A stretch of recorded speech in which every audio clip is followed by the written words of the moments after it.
Ci siamo riusciti a recuperare in pochi giorni con nostre risorse, con risorse del Ministero,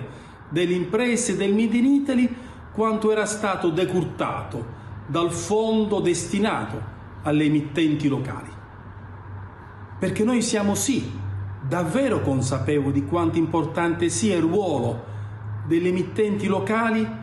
nella informazione del territorio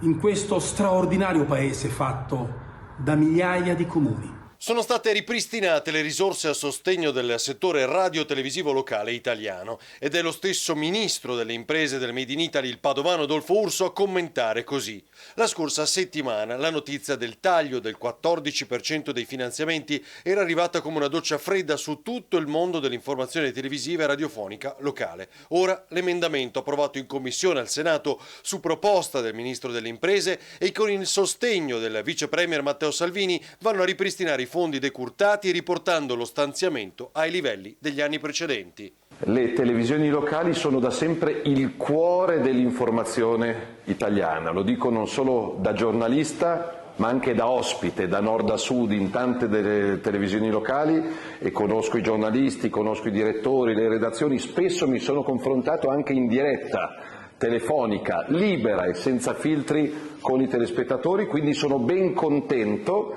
che nelle scorse ore sia stata accolta una proposta della Lega, un emendamento della Lega in Commissione al Senato per ripristinare i finanziamenti che sono dovuti e sono assolutamente ben destinati alle televisioni locali, non solo per rimanere ma per crescere, per sviluppare, per innovare, per coinvolgere, perché molte volte fanno più servizio pubblico le televisioni locali di altre mega televisioni nazionali.